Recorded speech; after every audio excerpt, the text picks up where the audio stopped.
ఆలూరు పట్టణంలోని ఆర్&బి అతిథి గృహంలో ఆలూరు ఎమ్మెల్యే విరూపాక్షి మీడియా సమావేశం నిర్వహించడం జరిగింది. సందర్భంగా మాట్లాడుతూ ఇల్లు మంజూరుకు డబ్బులు అడిగితే తనకు తెలియజేయాలని, తాను కలెక్టర్కు ఫిర్యాదు చేస్తానని తెలిపారు. గత వైసీపీ ప్రభుత్వంలో అధికారులు, దళారులు డబ్బులు డిమాండ్ చేస్తే సహించలేదన్నారు. అలాంటి వారిపై చర్యలు తీసుకుంటామని తెలిపారు. ఇప్పుడు అధికారంలోకి వచ్చిన కూటమి ప్రభుత్వంలోని నాయకులు కొంతమంది ఇల్లు మంజూరు చేయాలంటే డబ్బులు ఇవ్వాలని డిమాండ్ చేస్తున్నారని నా దృష్టికి వచ్చిందని తెలిపారు. అలాంటి వారిపై ఉన్నతాధికారులకు ఫిర్యాదు చేస్తానని తెలిపారు. అలాగే సీఎం చంద్రబాబు అమలు చేయలేదని హామీలు ఇచ్చి ప్రజలను దగా చేస్తున్నారని, రైతు భరోసా, అమ్మఒడి, మహిళలకు ఫ్రీ బస్సు హామీలు 6 నెలలు గడిచినా అమలు చేయలేదని కూటమి ప్రభుత్వంపై మండిపడ్డారు. ఫోన్ చేసి ఎన్నికనే చెప్తాను, ఈసారి చెప్తాను, ఈ చెప్తాను, కలెక్టర్ గారు కంప్లైంట్ చేస్తా, ఎవరే కానీ. ఎందుకంటే నాయకులు కొంతమంది అదే పని తినేకున్నారు.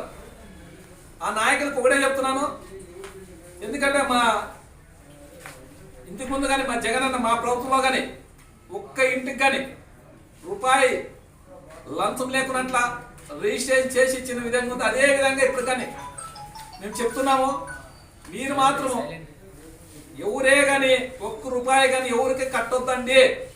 ఏమున్నట్టు నాకు ఫోన్ చేయండి, ఎవరు పోరని నేను లిఫ్ట్ చేశాను.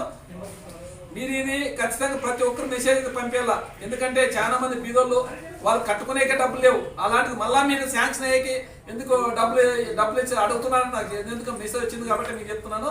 ఏమన్నా కానీ ఆడ సచివాలయంలో పోయి అప్లై చేసుకోండి.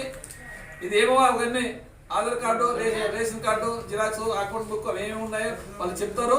ప్రతి గ్రామంలోన సచివాలయం ఉంది. ఎవరితో పోయే పని లేదు. మీరు ఆ సచివాలయం పోయి ఇంజనీరింగ్ అసిస్టెంట్ ఉంటాడు, వాళ్ళు లేదు అని అంటే మీరు అక్కడి నుంచి ఎవరైనా డబ్బులు అడిగితే ఖచ్చితంగా నాకు అక్కడి నుంచి కాల్ చేయండి. ఇది ఖచ్చితంగా మీ మీడియా మిత్రులకు చెప్తున్నాము. ఇది మాత్రం ఖచ్చితంగా మీరు ఫార్వర్డ్ చేయాల ప్రతి ఒక్క మీడియా మిత్రులు. ఎందుకంటే చాలా మంది డబ్బులు లేక కట్టుకునేక డబ్బులే ఉండు, మళ్ళీ ఇప్పుడు మళ్ళీ వాళ్ళకి నాయకులకి వెళ్ళాలంటే ఇది ఇచ్చుకోలేదు. కాబట్టి నేను చెప్తున్నాను, ఇది ఇది ఇది మీరు ఖచ్చితంగా మన మీడియా అయితేనే ఖచ్చితంగా ఫాస్ట్ పోతుంది. ఇదోటి దయచేసి ప్రజలకు చేరే విధంగా అందరూ మీరు గ్రూప్లో పెట్టి దీన్ని చేయలేదు.